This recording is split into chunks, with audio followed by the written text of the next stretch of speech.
Maral 6. C'est parti. On me voit bien. Je suis beau gosse. Très beau gosse. On me l'a déjà dit ça.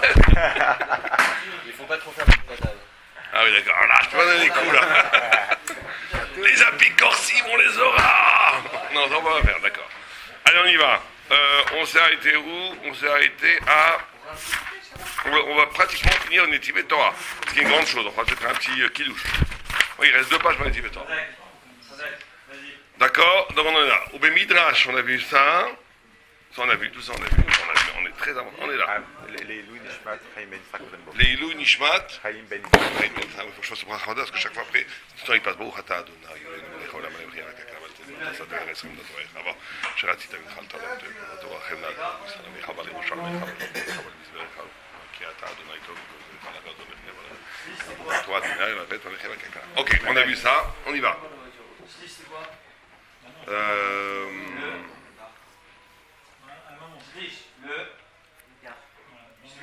D'accord, comme on est au milieu, j'essaie de voir ce qui est.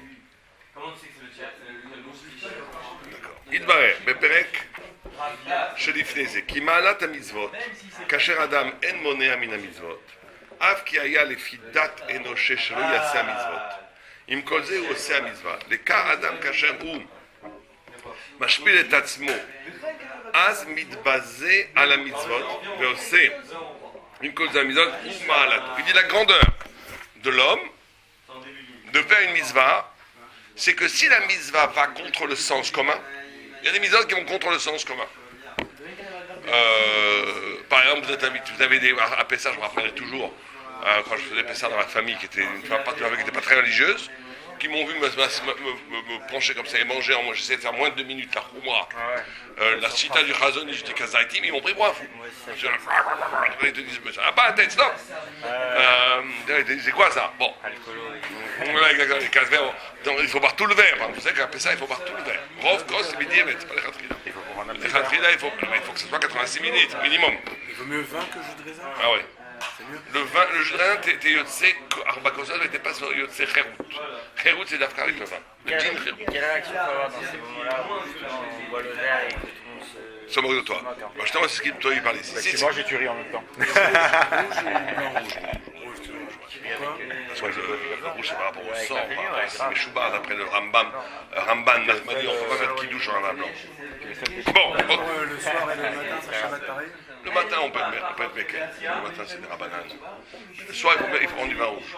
Et sur la bocha et Le matin, ouais, mais pas le soir. D'accord. Le soir, on fait le kidouche que sur le vin, ou s'il n'y a pas de vin, sur le pain, pas sur la bocha. Et rouge, pourquoi? Rouge, parce qu'après Nachmani, tu sais que sur le rouge.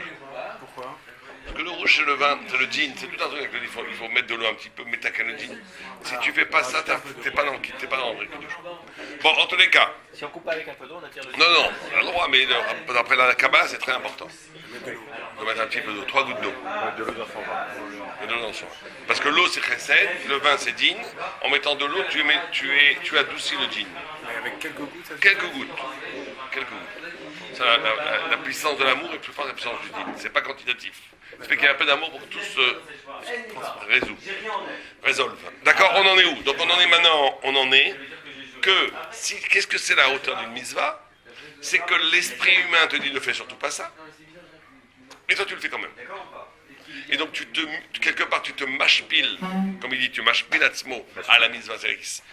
Il se ridiculise quelque part, il s'abaisse, il perd son élégance prestigieuse d'homme maître de lui. Il devient une sorte d'esclave de Dieu en public. Et c'est ça la grandeur de la mitzvah. La grandeur de la mitzvah, c'est d'intégrer justement un acte, une action dans ce monde-ci qui n'est pas du sens commun.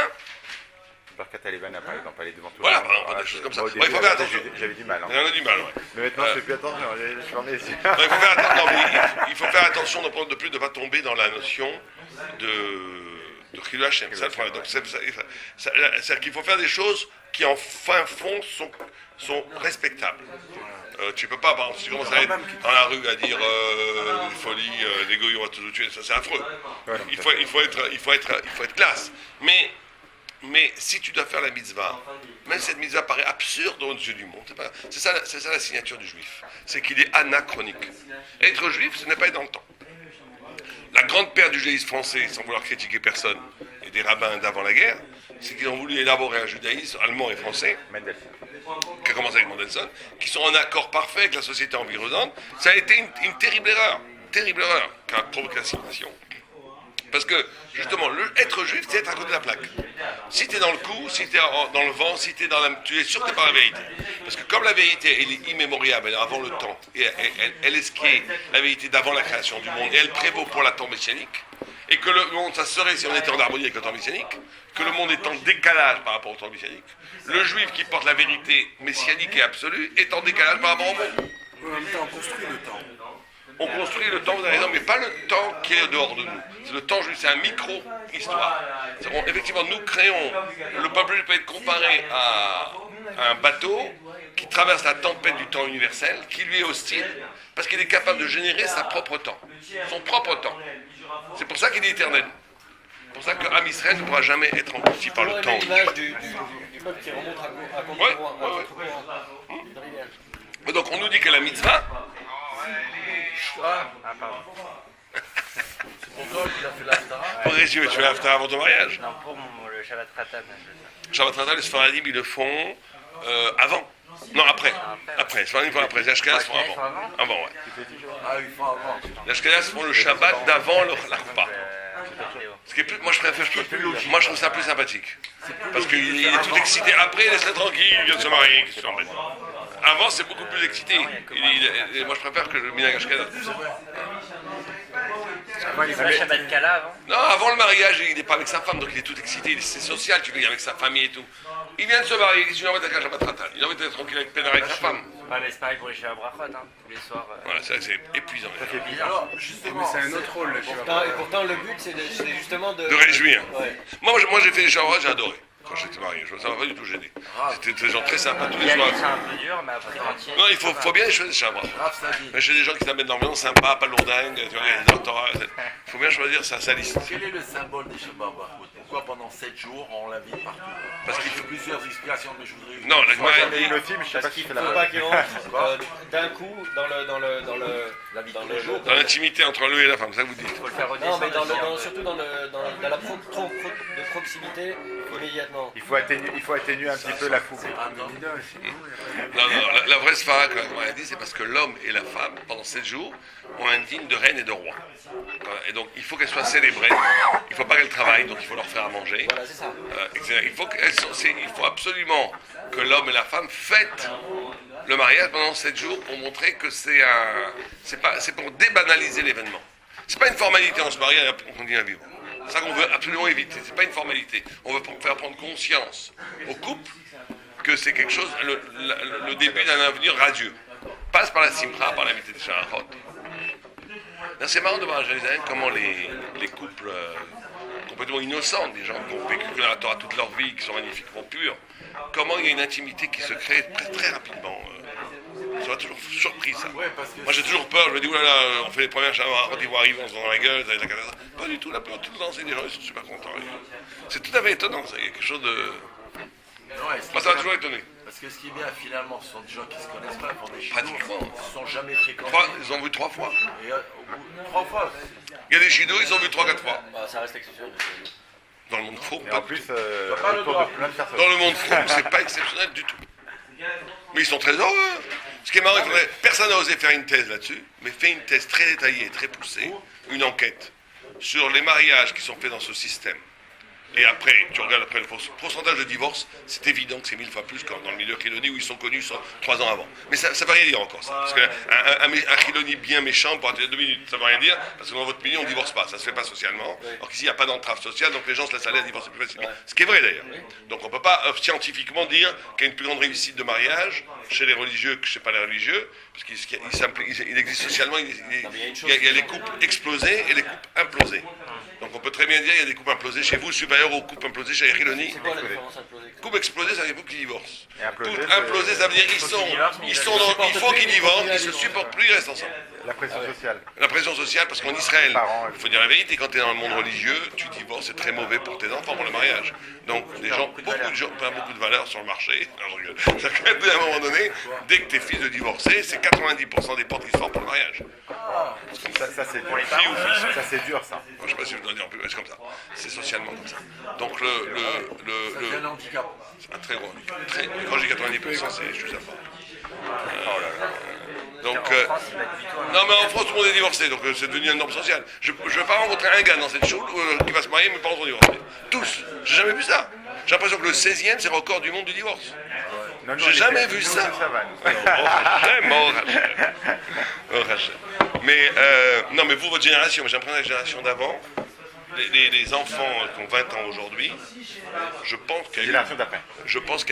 non, leurs parents. Les parents des gens qui ont 20 ans aujourd'hui, donc c'est une génération qui a 40-50 ans, j'ai l'impression que ça c'est un cataclysme. J'ai l'impression un cataclysme. Le nombre de divorces que j'entends, regardez autour de vous.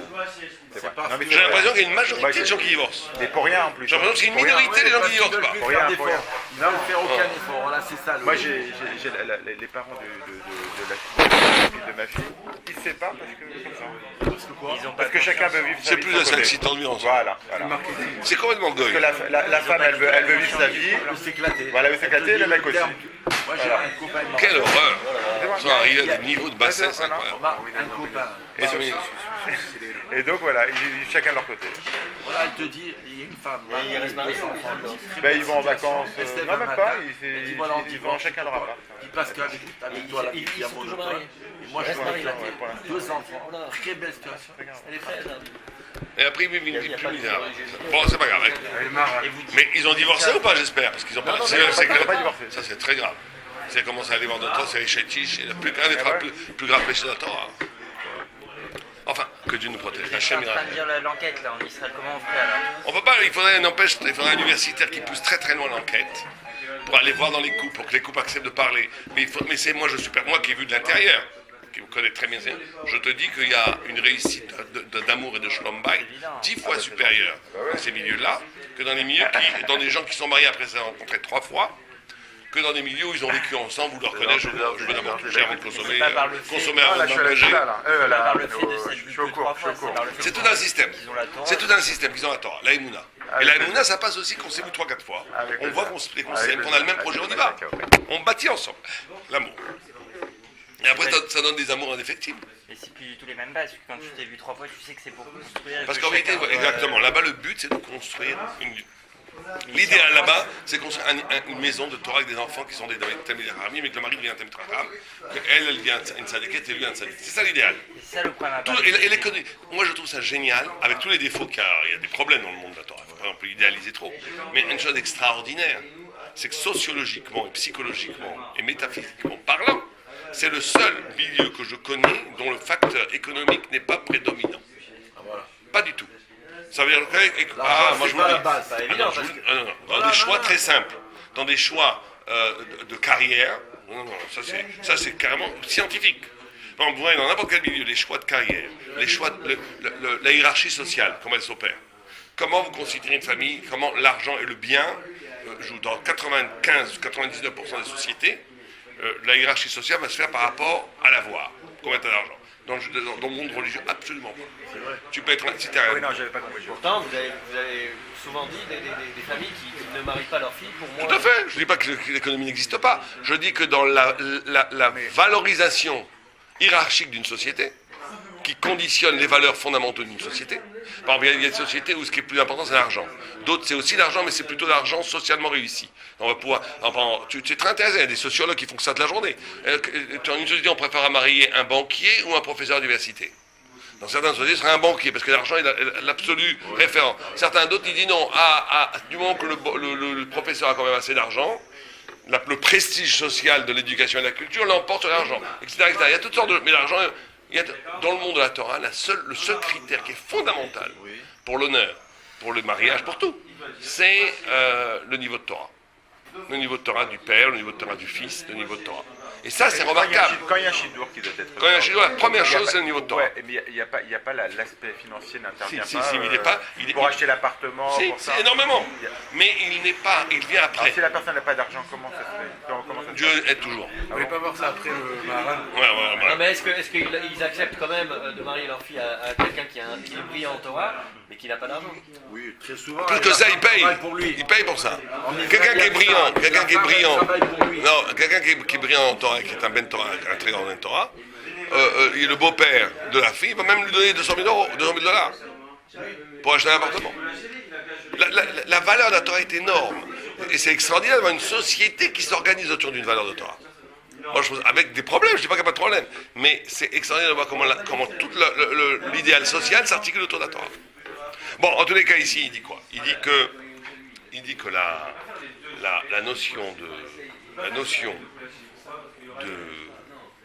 de mitzvah, c'est cette notion d'être hors du monde. D'être capable de faire une mitzvah, un acte qui paraît ridicule aux yeux du monde, tu le fais quand même, et en ce sens-là, tu deviens un homme. C'est comme ça qu'il dit, c'est comme ça que tu deviens un homme. On peut dire. Quand tu es capable de faire une mitzvah, pas parce que socialement elle s'accorde à ta part un privilège social ou de la reconnaissance, t'es ridicule quand tu l'as fait. Mais comme c'est une mitzvah, je la fais. On va prendre un cas de cette semaine. Pinhas Ben Elazar Queen. Ouais, par exemple, quoi, quand on a fait quoi? Pinhas Ben Elazar Queen. Quand il a. Oui, ça, c'est autre chose. Ouais, aussi. C'est une misa. Ouais. Ouais, donc il y a eu ça, ouais. Ubepek ben de Ktuvot, Amrou alav al Rabbi Yehuda bar Elai, Shaya notel bat shaladas. Il prenait une tige de myrte, ou merakel lifne kala. Il dansait avec une tige de myrte devant la kala. Ve'amar kala na bechasuda. Il disait la kala est belle et gracieuse. Rav Shmuel bar Yitzhak mechaked atlata. Il jonglait avec trois. Donc on voit des grands rabbanim qui veulent faire plaisir à la kala. Et donc qui s'humilient, c'est toujours un peu ridicule quand tu danses devant le public. Qui danse David Ameller, quand il David Ameller, quand il a dansé devant l'Arche Sainte, et sa femme Michal, la fille de Shaoul qui était de sang royal, elle lui a dit honte à toi qui t'humilie devant le peuple. Et il a dit je suis prêt à m'humilier si c'était pour Dieu. Et elle a été punie qu'elle n'a plus eu d'enfant. Plus jamais eu d'enfant. C'est la mira. Oui, Michal. Donc on voit, encore une fois, c'est une notion. C'est très important que la mitzvah soit le lieu, l'instant d'un dépassement de l'ego, d'une dépossession de mon ego. C'est plus moi qui est en jeu quand je fais une mitzvah. C'est très important que quand je fais la mitzvah, ce qui est en jeu, c'est plus moi. C'est la gloire de Dieu. Même si c'est au détriment de mon statut respectable, de respectabilité. C'est ça faire une mitzvah. C'est-à-dire, même si je m'humilie, c'est pas grave. Très bien, exactement. Pirouchaya notel shlosha badim shel dadas. Il prenait 3 feuilles de myrte. Vezor ekotam le mala, ou mikabel echad echad, vezor le mala. Donc c'était jonglé, exactement. Il les jetait en l'air. Il jonglait avec 3 myrtes. Amar Rav Zera, ka marsiflan saba. Rav Zera, lui qui pensait pas comme ça, il pensait que le kavod d'un Torah était plus important. Il disait, il nous fait honte le vieux. En parlant de Rabbi Yehuda. Carrément le vieux. Il disait Saba dans le grand-père, c'est pas Saba le grand-père. Rabbi Yehuda Anassi. Non, Rav Zera. Non mais qui dansait Rabbi Yehuda Anassi? Il y en avait 2. Il y avait Rabbi Yehuda ben bar Elai, c'est pas Rabbi Yehuda Anassi, et le deuxième c'était Rabbi Shmuel bar Yitzhak. Mais en tous les cas, il disait à Rabbi Shmuel bar Yitzhak, le grand-père nous fait honte. Un rabbin, ça se doit d'être assis sur le trône. Voilà, on peut pas comme ça jouer, faire jongler dans la kala. Bon, Kinar Nafshe, quand il est mort, Ifsik Amoudan et Noura ben Didé les Alma, une colonne de feu est tombée du ciel, et elle l'a séparé entre lui, personne ne pouvait approcher le corps. Personne ne pouvait approcher le corps. Vekmir Adelom Afsik Amoudan et Nouro et là, les Chad Bedara, au trait. Aujourd'hui, il n'y a même plus ça. On sait que la colonne de feu descend sur Terre qu'une fois par génération, au maximum 2 fois. Donc c'est exceptionnel. Par génération. Ouais, aujourd'hui, tu en as vu, toi? On n'a jamais vu, donc on a un problème. Hein. Avant, à l'époque des Amoraïm, il y avait des colonnes de feu qui descendaient, rarement, une fois tous les 50 ans, on va dire, pour un grand sage. Donc c'était les plus grands sadikim qui avaient le droit Askavod Minashamaim, qu'une colonne de feu descendait du ciel avant de leur enterrement. D'accord? Amar Abzera, Yahanele Shutita le Saba. Abzera, pas impressionné, comme quoi ils avaient du cran. Il dit, ah, je vois que la myrte a aidé le grand-père. Puisque il a compris, Abzera, que le fait qu'il a eu le mérite d'avoir la colonne de feu, parce qu'il dansait devant les Kala, même pour s'humilier. Ou alors il va dire à Abzera, je vois que la colonne de feu a été bénéfique au grand-père. D'accord? Ouais, la mienne est que. Vamrele hanele shite des sabas, vamrele hanele shitute des sabas. Iskir kan shosha dvarim. Dis le mal, ça c'est la Gemara. Le Mara va expliquer. On explique ici 3 choses. Chez Kasher Adam ose mitzvah be'inyan ze ou a mitzvah b'shlemut. Quand un homme fait une mitzvah comme ça où il dépasse son ego, c'est ça qui s'appelle une mitzvah b'shlemut. Une mitzvah dans sa complétude. Echad she'ose a mitzvah de'inu shaya mesameach hatan vekala ve'ose a mitzvah b'shlemut. Qui a mitzvah azot il mesameach hatan vekala. Donc la mitzvah c'est de mesameach hatan vekala. C'est quand on va à un mariage. C'est très important de ne pas juste s'asseoir et manger. Oui, de participer à la De fête. pas participer, de faire réjouir. Il faut trouver même 2 minutes. Tu lui fais une danse, je sais pas, tu fais le fou devant lui. Tu t'amuses avec lui. Tu le fais rire. Tu le rends joyeux. Voilà, et si tu as un grand rab, tu vas danser avec lui. Tu essaies de montrer. Il faut apporter de la joie. Il faut que ta présence rapporte du kavod, de la joie au khatan. On va juste s'asseoir et manger. C'est pas ça la mitzvah. וזה שהיה משמח חתן וכלה על ידי שהיה מרקד בשוטטי דעשה. המשמח בשלמה, לכן אמר הנני שוטטי כל אמר שיטה של הדעת שעשה על ידי מצווה רשום עלי. ואמר הני לא שיטוטי בפירוש זה שהיה עושה המצווה בתמידות. Deuxième chose, ça c'est beaucoup plus dur à faire. Il faut que cette disposition de faire une mitzvah qui dépasse l'ego, tu la fasses pas une fois dans ta vie. Exceptionnellement, je l'ai fait, ça y est, je l'ai fait, bravo, je suis le plus fort. Il faut que ça soit une constante. C'est que pour vérifier le dépassement de l'ego, vérifier le dépassement de l'ego, il faut être capable de reproduire presque systématiquement cette capacité de dépasser l'ego en faisant la mitzvah. D'accord? Veze ki kasher ose la mitzvah pas mechad davar ze ou akray. Que s'il a fait qu'une seule fois la mitzvah, ça, s'il fait cette façon de s'humilier une seule fois, c'est quelque chose qui est de l'ordre du akray. Akray, ça veut dire occasionnel. C'est mikri, c'est pas essentiel. C'est qu'un homme peut monter très haut une fois, mais ça ne veut rien dire. Ça veut rien dire. Il y a des gens, une fois quand j'avais 17-18 ans, j'étais chez un grand rab qui s'appelle le rab Gedalia Koenig, qui était un immense Talmid Chacham, très grand sadique, très magnifique. Tu le voyais, un film. Une luminosité, Shabbat, plus qu'un Nava, c'était un saint homme, un ange sur terre. Un vrai, il faisait, et j'étais Shabbat chez lui. Et Shabbat chez lui, on mangeait ensemble. Il y avait quelqu'un à côté de moi, un jeune, un ami à moi, très spirituel et tout, et qui planait comme un fou. Il était dans une... Il a regardé comme ça, il a dit, de nos jours, comme le machin va arriver dans pas longtemps, même des gens qui sont très bas, ils peuvent monter très haut. C'est-à-dire qu'il a quelqu'un, c'est vrai que ce baron, le rabbi, c'est que à ce moment-là, il montait très haut, mais ça voulait rien dire, parce que toute la journée, il glandait la yeshiva, c'était pas un bon. Mais il y a eu un moment d'extase extraordinaire. Tu peux avoir des moments de très grande grandeur. Mais ça veut dire que tu as une âme qui est grande, mais ça ne veut pas dire que tu es quelqu'un combatif, quelqu'un qui va forcément réussir dans la vie. C'est pas le résultat du travail, c'est un don extérieur. Ouais, ou c'est un moment où l'ambiance autour de toi est propice pour laisser échapper ta grandeur. Mais la plupart de ta vie, ta grandeur, elle est cassée par la petitesse. C'est-à-dire qu'elle est étouffée. Donc le vrai travail, c'est un travail où tu construis à décanter cette grandeur pour qu'elle soit constante dans ton existence. Ça peut pas être... Il y a beaucoup de gens qui vivent comme ça, qui font des bêtises. Moi je dis les gens, ils font des bêtises. Ils courent les filles. Ils font des bêtises. Après ils font tchouva. Oh c'est terrible. Ils reviennent à l'Yeshiva, une fois, deux. Ils repartent. Moi je connais quelqu'un, ça fait 20 ans qui fait comme ça. Il dit, arrête, stop. Arrête. Quel 20 ans? 30 ans. Il n'est pas fatigué de faire ça. 30 ans qu'il fait ça, il fait des périodes. Maintenant il doit avoir 50 ans, ouais. Ça fait 30 ans qu'il est en yeshiva 6 mois, et là, il est super. chaque fois aussi, c'est le bon, ça c'est le bon. Allez. Et après un jour il disparaît. Et hop, il est parti, je ne dis pas où. Et après il revient blafard 3 semaines plus tard pour jouer. Bon.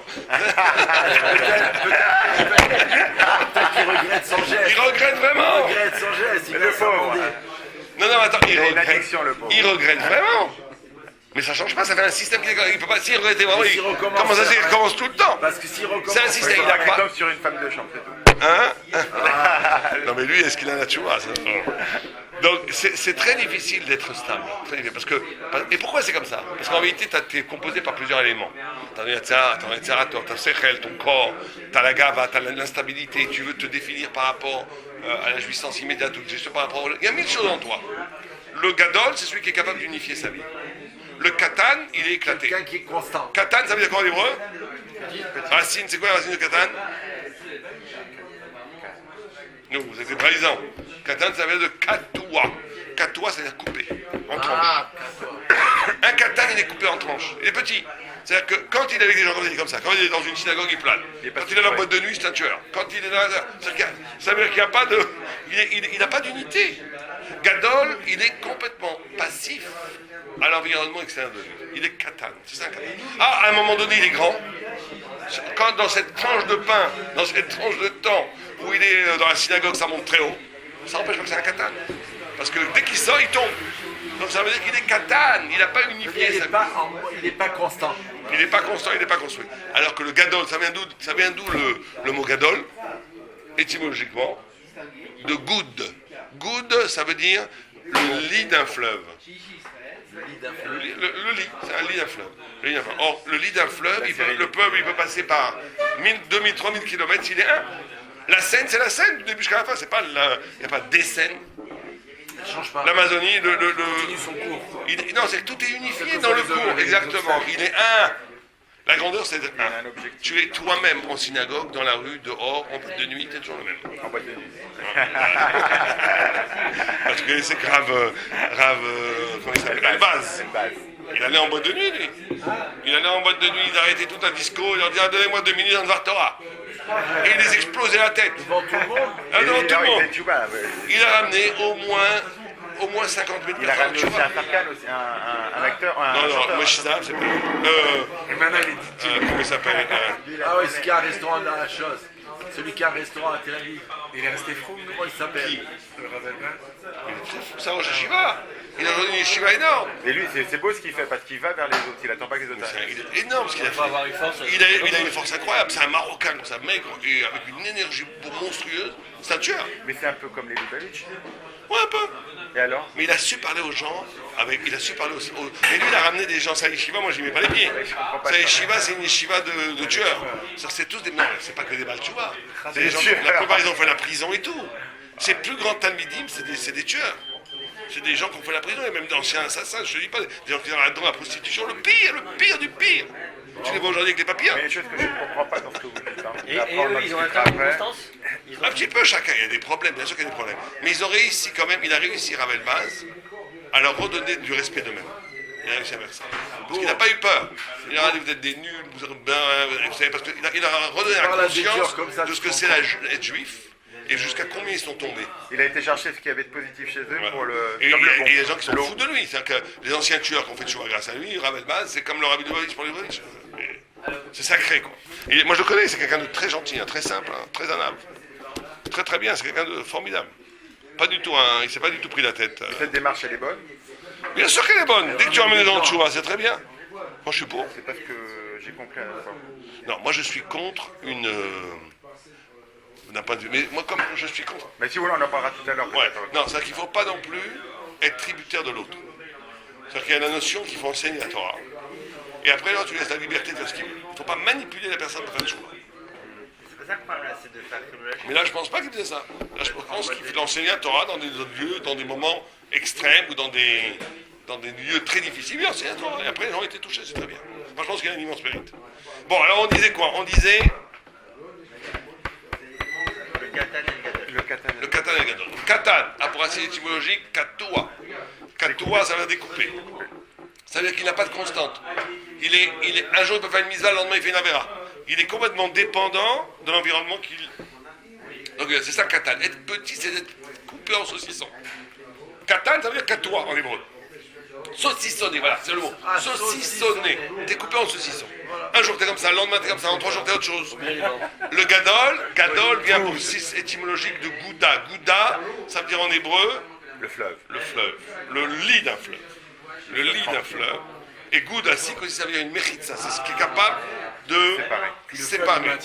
De maintenir, t'es unifié. Le grand, il est toujours un. Il est, quoi qu'il soit, où qu'il soit, il est lui-même. Mais il continue le fleuve. Continue. Donc on dit ici, la première condition pour qu'une mitzvah parvienne à un dépassement de l'ego, c'est que cette mitzvah soit constante. Que la notion de mitzvah, c'est pas qu'une fois tu dépasses ton ego et le lendemain tu es dans ton ego. Il faut la notion de la constante. D'accord?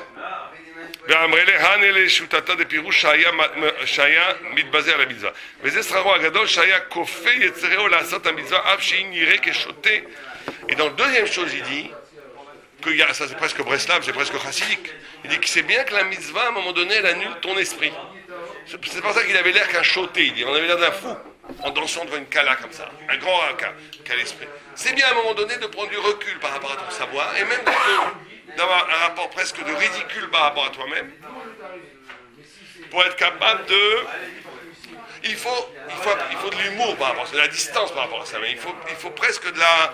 Mais il n'y a que toi qui... C'est pas que toi tu dois faire avec. Un rave ne doit pas trop se prendre au sérieux, même un rave. Voilà, c'est ça. Au sens où, à un moment donné, devant Dieu, on est tous des fous.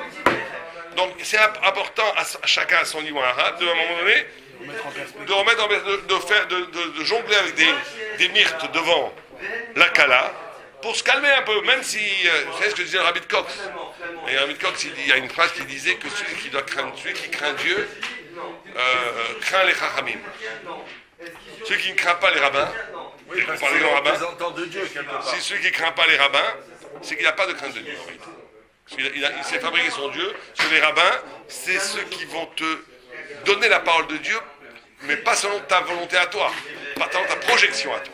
Donc celui qui a vraiment la hirach, on dit que celui qui aime les rabbins aura des enfants rabbins. Celui qui les respecte aura des gens de rabbins. Celui qui les craint sera lui-même rabbin, sera lui-même Tzamid Chacham. La crainte, c'est ce qui va te permettre de comprendre la distance. C'est ça qui va donner la capacité de comprendre la hauteur de la Torah. Comment comprendre craindre un rabbin? T'as peur de lui? T'as peur parce que tu le respectes? C'est de la peur. T'as pas la peur qui te frappe. C'est le respect. c'est le respect. C'est plus que le respect. Parce qu'il y a écrit là-bas Kavod, Ahava, Veira. Crainte. C'est la révérence. C'est une crainte. Moi, je veux des rabbins. C'est l'amour révérentiel pour la Yirat Shamayim. Moi, je pense pas. Je pense que c'est non, c'est Kavod. La crainte, c'est que t'as peur d'eux. T'as peur de C'est donner une certaine hauteur. Quoi. Ouais, mais tu mets dans les trois, ça. C'est un cabot. C'est plus qu'un Kavod. c'est que la tu- crainte. Moi, j'ai connu des rabbins de Brice, quand tu le voyais, t'avais peur. Parce que le rab te met en face à ton absolu. Et tu as peur de ne pas être à la hauteur de l'absolu qui te met. Il y a des rabbins qui, même quand on fait un peu trop ça, qui mettent en perspective l'absolu, le rab doit te confronter à ton absolu. C'est le côté de la crainte du rab. C'est le côté où tu as une crainte du rab, tu as une crainte de lui. Bon, c'est vrai qu'en France, on est très loin de ça. Il n'y a pas eu cette tradition, mais il faut avoir la crainte du rab. Il faut avoir l'amour du rab, il faut avoir la crainte du rab, il faut avoir le respect du rab. La crainte du rab, ça veut dire que tu as peur de lui, tu as peur même tu te souviens. Le Rabbi de Cox, il sortait des fois, bon, lui c'est le maximum de ça. Il sortait de ça, de la chambre où il étudiait. Les gens, ils avaient tellement peur de lui qu'ils sautaient par la fenêtre. On a du mal à comprendre ça. Ouais, ça va là. Ils sautaient par la fenêtre. Toucher un problème concernant l'éducation, dans les écoles en sens, il n'y a plus de crainte pour les enfants. Il n'y a plus de crainte par rapport au rab, ils ont pas. Ouais, mais c'est catastrophique, il faut la crainte. Il n'y a pratiquement pas à Paris de rabbinim qui ont crainte quand on est enfant. Pratiquement pas. Enfin, quelques Je sais pas exceptions. si c'est le fait des rabbinim, je pense que c'est un fait. Oui, aussi, c'est un fait de société. L'éducation, c'est l'éducation. Bon, en tous les cas, on disait, pourquoi est-ce qu'on disait ça? On disait, oui, donc même s'il y a cette notion de respect extraordinaire, que le Rav lui-même doit à un moment donné casser tout ça et être capable de danser avec des myrtes pour faire plaisir à une kala. Et même s'il va mettre en danger son statut révérentiel de Rav, parce que ce qui est important, c'est à un moment donné de toi prendre conscience que devant Dieu on est tous des fous. Alors ça, c'est que le Rav qui peut le dire, pas nous sur lui. C'est là la grave erreur qu'il faut pas faire. Certains chassidiques sont attaqués sur la chassidoute, nous sommes tous des chassides, ont fait cette erreur. C'est qu'au nom de l'absolu de Dieu, au nom de la grandeur de chaque juif, ils ont dit, non, il n'y a plus de hiérarchie. Parce qu'en vérité, même Rav Shach, il connaît tout le chasse par cœur et tout, d'accord, mais par rapport à Dieu, il n'est rien. Moi, je suis rien par rapport à Dieu, on est tous rien, donc je suis familier avec Rav Shach. Grave erreur. Très grave erreur. La hiérarchie au niveau humain, elle reste. C'est vrai que devant Dieu, il n'y a plus de hiérarchie, tout le monde est pareil. Mais tu ne peux pas accaparer cette absolue qualité de la hiérarchie. En plus, c'est pas comme ça. Cette hiérarchie fait que Dieu il préfère Rav Shach à un Amaret, c'est évident. La hiérarchie, elle existe. Il ne faut pas l'annuler. Donc, deuxième chose, on a dit première chose, constante. Deuxième chose, cette capacité de dépasser son statut égotique qui te donne une révérence sociale pour la mitzvah. Et ça, le faire constamment. Troisième chose, que c'est la seule façon, dit-il, c'est intéressant, d'être coffé son Yatzera. De vaincre son Yatzera, c'est que comme ça. Parce que sinon, si tu n'as pas ce combat, si tu ne mets pas en jeu ton image, même si tu fais des mitzvot, le Yatzera va s'immiscer dans tes mitzvot. Tu vas le faire pour le kabod. Tu vas faire la Torah pour le kabod. Donc il va s'immiscer dans le kabod. Donc la seule façon de vraiment vaincre le Yatzera, c'est quand je suis capable, dans ma pratique des mitzvot, de mettre en jeu mon statut égotique. Le bitoul. Très bien, on va arrêter là. Et il ne nous reste pas grand-chose. Donc là, quand je reviens, on finira... Non, dommage, je ne serai pas là, je serai en Israël. Arrête, on va faire après la... Il y a eu combien qui est enregistré? 36. C'est bon, là. Mais le seul problème, c'est qu'il prend que 44 minutes. Ah ouais, mais c'est du HD en plus, ça prend beaucoup de place. C'est de la haute définition. Ah ouais? Ah C'est ouais, bien. Non, ça...